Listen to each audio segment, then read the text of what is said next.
اگر آپ کو کبھی کسی کے جنازے میں جانا پڑے فوتگی والے گھر، تو اس کے لیے کچھ آداب ہیں۔ اگر آپ یہ سن لیں گے تو آپ کو فائدہ ہوگا انشاءاللہ۔ جیسا کہ ہمیشہ گھر سے بھرے پیٹ کے ساتھ آئیں تاکہ آپ کو بریانی یا بوٹی یا تازہ روٹی کی طلب نہ ہو۔ فوتگی والے گھر میں کھانے کو مانگنا نہ پڑے۔ اس بات کا دھیان رکھیں کہ آپ کو چائے یا کافی کی طلب نہ ہو۔ گھر سے پی کر نکلیں۔ آپ کسی پارٹی میں نہیں، ایک جنازے میں شرکت کے لیے آئے۔ ان لوگوں کے جذبات کا احترام کرنا سیکھیں جن کا کوئی پیارا ابھی انتقال کر گیا ہے۔ کوشش کریں کہ اپنی پانی کی بوتل ساتھ لائیں، بجائے اس کے کہ متاثرہ خاندان کے افراد سے مانگنا پڑے اور وہ مسلسل آپ کی پیاس بجھانے میں مصروف رہیں۔ اپنے ڈرامائی رد عمل کو اپنے پاس رکھیں۔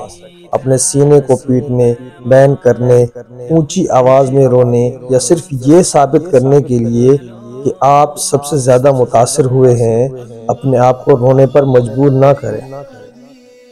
اگر آپ صرف توجہ چاہتے ہیں اور اس کے لیے بلا وجہ ڈرامہ بنا رہے ہیں تو آپ کا خاموش رہنا بہتر ہے۔ مرنے والے کے پیاروں کو سوگ منانے دیں، یہ ان کا نقصان ہے، آپ کا نہیں۔ قریبی خاندان اور دوستوں کو رونے پر مجبور نہ کریں۔ اگر وہ رونا نہیں چاہ رہے تو یہ ان کا انتخاب ہے کہ وہ کس طرح غم کرتے ہیں۔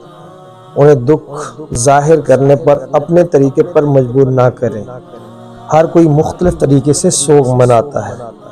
براہ کرم مرنے والے کے قریبی خاندان اور دوستوں کو کبھی یہ نہ کہیں کہ ان کی زندگی ختم ہو چکی ہے اور اپنے پیارے کی موت ان کی دنیا کے خاتمے کے برابر ہے۔ اگر آپ ان کے لیے مثبت انداز میں کوئی کوشش نہیں کر سکتے تو خاموش رہیں اور مرحوم کے لیے، ان کے خاندان کے لیے دعا کریں۔ اگر آپ خاموش نہیں رہ سکتے تو وہاں سے ہٹ جائیں، کہیں اور چلے جائیں۔ متوفی کا خاندان پہلے ہی دل شکستہ ہے۔ انہیں آپ کے فضول رحمانہ تبصروں کی ضرورت نہیں ہے، جیسے بیچارہ ابھی عمر ہی کیا تھی، یا ہائے اپنے وقت سے پہلے چلا گیا۔ متاثرہ خاندان کے لیے مسئلہ بننے کی بجائے مرنے والے کے لیے دعا کرنے پر توجہ دینے کی کوشش کریں۔ متاثرہ خاندان کے ارد گرد رہنے کے لیے زبردستی نہ کریں، یہ ان کے غم کا وقت ہے۔ ممکن ہے قدرتی طور پر وہ تنہا رہنا چاہتے ہیں، تو آپ انہیں آپس میں مصروف رہنے دیں، انہیں ایک خاندان کے طور پر سوگ منانے دیں۔ اگر آپ قریب جا کر میت کا چہرہ نہیں دیکھ سکتے تو اس بات کو مسئلہ نہ بنائیں، تجسس کو اپنے اوپر حاوی نہ ہونے دیں۔